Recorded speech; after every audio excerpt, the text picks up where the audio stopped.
Perfect. Yeah.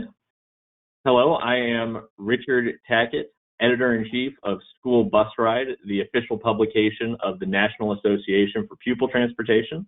I am here with Luke Frederick and Lance Livengood of CISO, who are powering the new program NAPTX in partnership with NAPT. Hello to you both. Hello, thanks for having us. Great to be here. Great. I'm going to ask questions, and either of you can answer, whoever you think is best, or both of you can answer. Please feel free. But I guess first, I'm wondering if the two of you could please define and explain the background of CISO, and then specifically, how did CISO connect with NAPT? Yeah, I can jump in first. My name is Lance Livengood, as you said. I'm the president of CISO. We were originally founded as a transportation consulting company over 10, 12 years ago now. We have changed into definitely still doing transportation, but we provide a number of services to school districts. We work in facilities, finance, technology, communications, and of course, transportation. So it's been fun to be able to work with NAPT recently. In kind of what we do a lot of is transportation and where we originally founded. And now working directly on the RethinkEDU project, we've been able to bring several of our innovation teams together, including communications, technology, and transportation. Yeah, and you had asked the question, Richard, how we connected with NAPT. We helped the Minnesota chapter for transportation with their online conference. And Mike was actually a keynote speaker, and we were running the technology. And afterwards, I called him. I'm like, hey, let's just do a recap. And we instantly connected. We were kindred minds with CISO and NAPT, and that's how everything kind of kicked off. Was he was a keynote on a virtual conference we were doing the technology for. And the timing was interesting. We work in all those different spaces, but really what we've become is more of a innovation organization that come alongside school districts and support them. So when COVID hit this year, I think we were uniquely positioned to come alongside Mike and NAPT to try and help with communication. Well, CISO and NAPT are inviting the NAPT members to join NAPTX on RethinkEDU, which is a brand new online network for K-12 professionals. And I'm hoping maybe the two of you can explain what NAPTX and RethinkEDU are, and specifically what makes it different from other educational services being offered virtually during the pandemic. Yeah, that's a great question. So we'll start with what is the platform. So RethinkEDU was created out of when the pandemic hit at CISO. We challenged ourselves with reimagining and rethinking the K-12 professional development side of things. From that, we stopped and we said, let's not be technology first, let's be method first. So what we set out to do was, can we connect K-12 professionals? Can we then put resources around that connection? And from that, can we create collaboration? So that's what we set out to do. Then we put the technology around it. So the theory behind the platform is to have a social networking kind of concept as the framework, the foundation. So when you log on, it's similar. It feels like Facebook. It's got a lot of the similar user experience. And then we put the learning K-12 professional side of it on top of that. So, we have workshops and, webinars, articles. It's got an online learning management system baked into it. And all of that goes on top of the social profiles. And then we put people into groups and into channels so that they can connect with each other. As an example, the NAPTX community has there's about 1,500 people in there now, and they now are connected via that channel. So everyone who's connected into that channel and are subscribed to the NAPTX channel can now connect to each other professionally. So that's the platform in a nutshell. How it's different, there's different approaches. So some people go, hey, let's let's take our conferences and then just throw it online. And so what they'll do is they'll take their presenters and say, okay, we're going to put you in a Zoom room and pull your slideshow up and just rock through it, and we'll have some feedback. And that works. It can work well. And sometimes, we've all been through probably, too many of those now since the pandemic. What the platform seeks to do is say, hey, can we make some assumptions? Can we say that type of learning can be in the can and you can watch it on demand, and then the online components can be more collaboration of ideas and around that concept that was talked about. So we try to push some of that, and then we also can take those online Zoom calls or whatever they are, GoToMeeting, any technology you want there, and then we could put discussions online the platform as well. So we work with the people who are creating the content to create discussion questions that can loop into that conversation, so people can go deeper as a community on the platform. So I don't know if that answers the question. No, it does. And it brings up something interesting, because in my research on CISO, which I understand is the Center for Effective School Operations, it seems heavily built around problem solving, and this pandemic has presented all sorts of new problems for our NAPT membership. So I'm wondering, in your estimation, how has the pandemic sort of affected the idea of rethinking what's possible for virtual education? Yeah. So here's where I stand with that. The pandemic has accelerated, and you probably heard this in the industry a ton, has accelerated the adoption of online networking meetings, Zoom calls, all of that. While it was there, and I've used this, I used GoToMeeting for years, and you said that, Richard, when we got on the call here. I got GoToMeeting installed on my computer from years ago. We used it, but it wasn't a form of it wasn't a power tool in our tool set for connecting and collaborating. So I do think that the pandemic has accelerated that adoption, and with that, that's where CISO got excited. We identified that out of the gates, going, okay, people are going to have to do this. So now the next question is how do we enhance? Because if you can get everyone on the technology, then you go, okay, well, now what? And so we try to get ahead of, we try to go, Lance and I always try to go, well, how do we get around that next turn? So when people show up there, we, as CISO, we've thought through those issues, and we've put together, solutions for that. So for us, I think what has happened through COVID, has created opportunity. And where I get excited is the professional development in K-12 should not be confined to conferences. I think that, while that was the traditional path and it works, there's this new opportunity to enhance the professional development online and go into more of an in-depth, learning pattern, and then have an in-person activation of that. So to say that the conferences should shift, in my mind, where they're not focused on creating all of these seminars and workshops that you can jump into, but saying, hey, we've done that all year. Let's do some really intensive collaboration now around that. Let's do some workshop stuff that we can take away, where we can trade ideas and whatnot. I think that is hopefully, if we can really stick with this online learning part, once we get back to meeting together, we could use it as an accelerator for those conferences and have hopefully more in-depth conversations when we're there. That it's not just going from session A, B, C, D, and just kind of running the schedule, but that we're having more of those collaborative conversations. So I don't know if Lance, if you have any thoughts around that. You've done a lot of conferences, my man. I've done a lot of conferences. So I think you said it perfectly. It's just accelerated what we've believed and been kind of helping try to move along the technology side of transportation. I think just even in what's happened so far from a day-to-day transportation conversation, directors are able to get together in their state cohorts and also nationally. At least the ones I participate in we are connecting much more than we used to. We used to wait for our once or twice a year conference to connect and share ideas. Now it's happening monthly, if not more.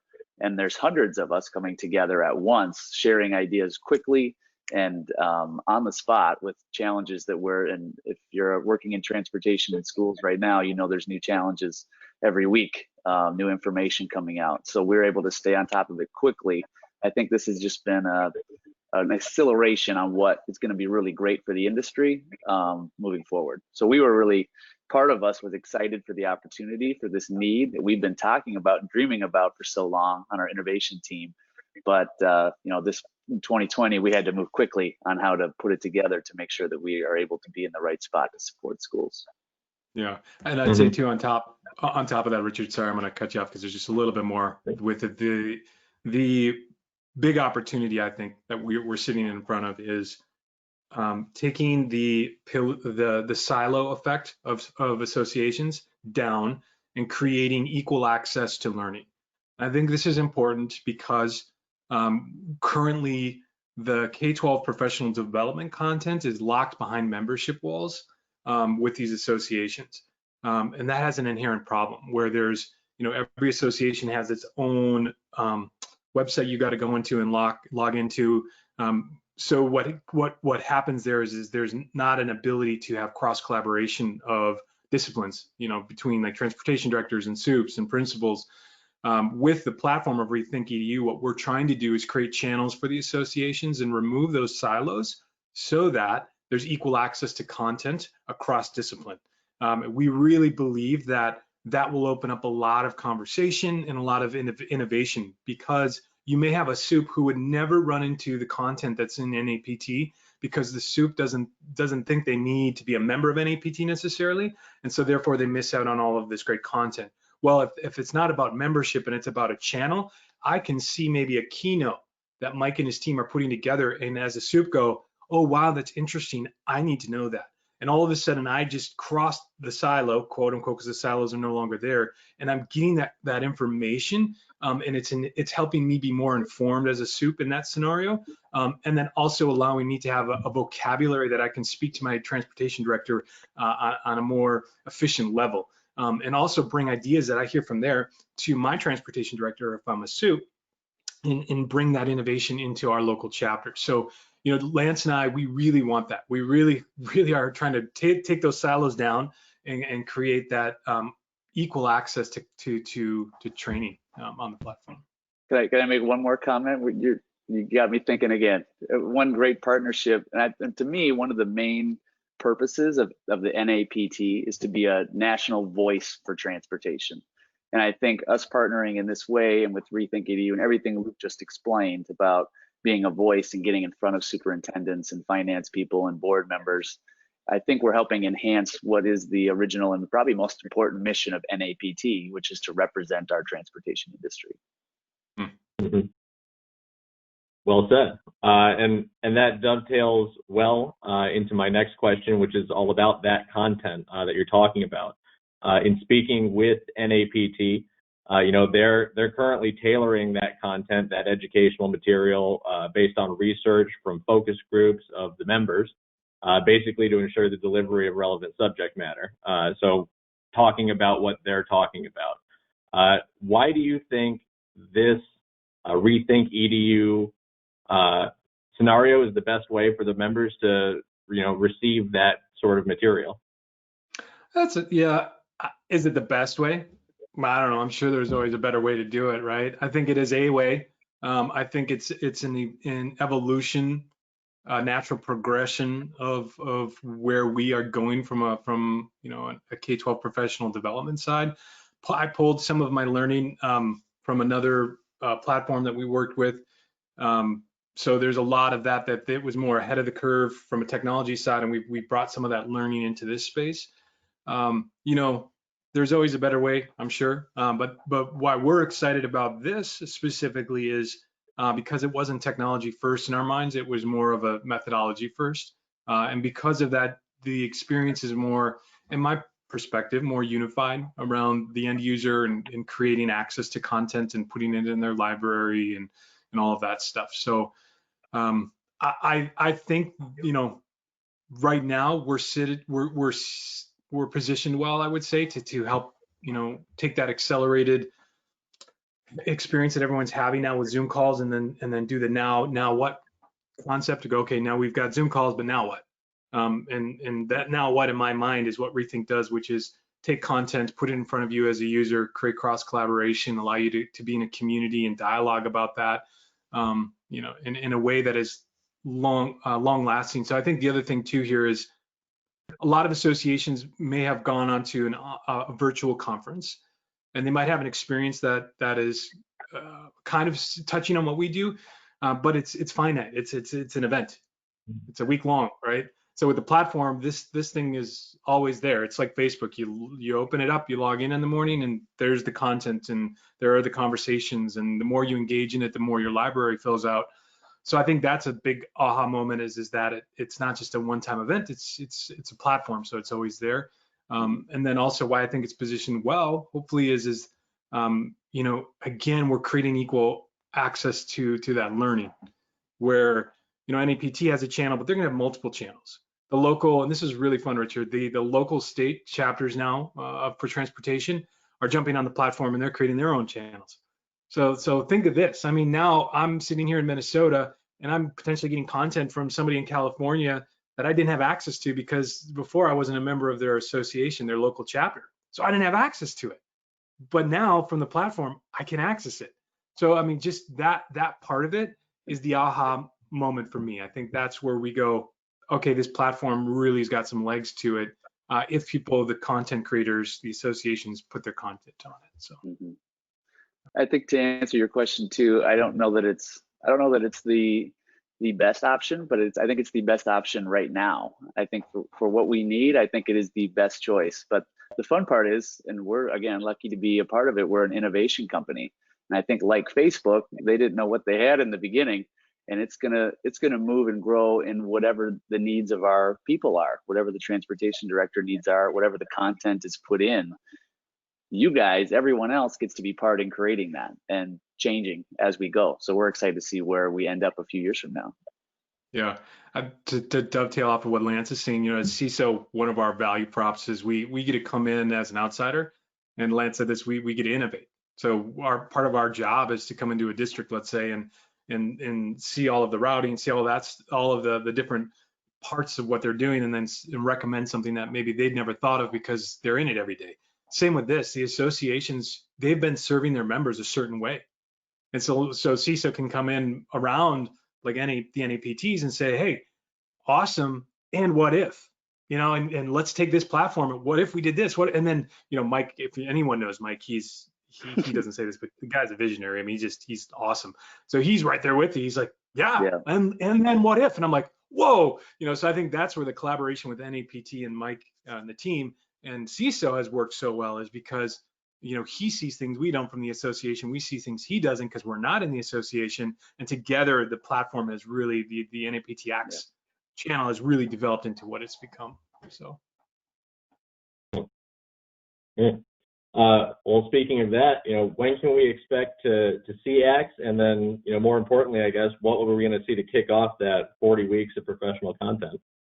Yeah. So currently, we opened up X to the members. So it is live right now. It has a library of archived content that NAPT has done. And then we're starting in January with the new content, that 40 pieces of content that are going out. And so basically it's live right now. So if you are a member, you can go to the NAPT website, and then you can click through to the platform and, you know, create your profile and log in. I'll say there's a really important piece of this too. We have sponsors who have come behind NAPT and are sponsoring the NAPTX channel. And why that's important is because when Mike and I and Lance and I started thinking about sponsors on the platform, what we did not want was it to be a vendor hall that you walk through and sponsors are trying to, you know, talk to you and get your attention. Now we are vendors, Lance and I as CISO, we're in that vendor hall, you know, hoping to have a conversation. Lance and I always would love to be in the point of a conversation at the point of need versus us trying to push our way into a conversation, right? So Lance and I's position where we would love to be is we're experts at what we do because we've seen, you know, so many different school districts. So we have a different perspective. Like we've seen so many different scenarios. We are experts in our field, and our team is, you know, each division is experts in their field. With the sponsors and the vendors, what we didn't want was it to be a sales opportunity, but we wanted to position them as experts. And so with that, and how we did that is the NAPT Acts has these sponsors, and the sponsors are creating K-12 professional content as well, not as sales content, but as experts in their field, in their craft. And so that content is going to start to show up in the channel. So as we get more vendors, the NAPT Acts content isn't just 40 pieces of content. This thing is going to expand very quickly as Bluebird and all of these vendors are getting on there creating content. Again, not sales content, like educational content. We're very, as a platform, Lance and I were very clear with them. Hey, if you're selling, we will take your content down. So they all know this, and they're very aware of it. So it's going to be professional development content forward. And so that channel isn't going to just be 40. Again, it's going to be, it could really expand to what we don't know. It's going to be in the hands of the vendors to bring content as well. But I'll just say this, some of the conversations I've had have been awesome, because all of a sudden they're innovating now on the type of content they want to do. They're really starting to go, oh, this changes how I can deliver. Okay, so you're saying I can do X, Y, Z? Yes.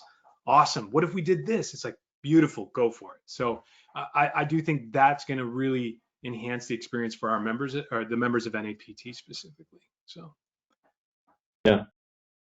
Well, it's been a pretty crazy year for NAPT members. So I'm really interested in your eyes, how do you think NAPT Acts is going to help put those members back in the driver's seat, basically in terms of that professional network, that sense of community, and then with an eye toward, what you've been talking about this whole time, which is sort of the convenient, on-demand nature of this service? That's a loaded question. I think that when you get out of something what you put in, so the platform's a tool. It's just a tool, and we've created it to connect people, and we've created it to get content in front of you and give you the opportunity, to engage in that content. But it's what you put into it. So if somebody really wants to connect, they're going to connect. We've done enough online virtual conferences where some groups, they just don't connect online. It's just not part of their nature and their DNA. That's okay. I mean, that just is what it is. So I would say, we're creating opportunity for those members to get back in the driver's seat and connect. And it's up to them to decide to jump onto that platform and engage. It really is. So I think if they did, I'll say this, if they do jump on there, I think it's going to be great, because you're going to go across state boundaries. You're going to connect with individuals who, at a conference you may not have bumped into, but you're going to bump into them on the platform, and they may be in similar scenarios and have solved some of your pain points, and you can take those ideas and adopt them and change them. And I think that is where we're going to see some real cool growth, where people are kind of, quote unquote, getting back in the driver's seat. So, but we're not trying to make things normal again. We don't want that. We don't want it to go back to normal. We want to grow and evolve as an industry. Why would we go back? I don't think we should.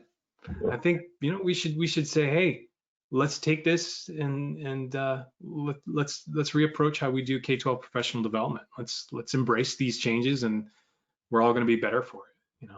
So I don't know, Lance, if you have any thoughts on that. Yeah, I think there's going to be new challenges in 2021 and 2022 that didn't exist before. COVID has rocked us in 2020 and has rocked our industry.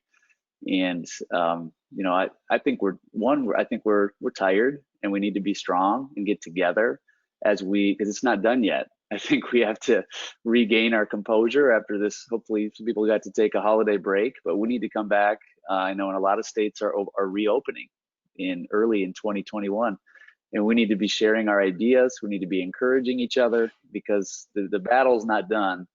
And even when it is, it's going to look different. So I think we have to be prepared on those new challenges. Some challenges we don't even know yet as an industry. And I think it's going to look different, and we have to work together to be able to be prepared for that. I think this is one great tool, as Luke said, to help us do that. Yeah. Well, then I guess from my next question is from a logistical standpoint, how does it work if I'm sitting at my computer? How does an NAPT member access this content? And then also, you mentioned a superintendent maybe who's not a member of NAPT, who is also maybe getting a chance to see that content. How does that person access the content? Yeah, great question. So as an NAPT member, you would log into RethinkEDU.io. And when you log in, it looks like Hulu a little bit. There's a dashboard. You can see the workshops and the keynotes and click on them and then stream that content on demand.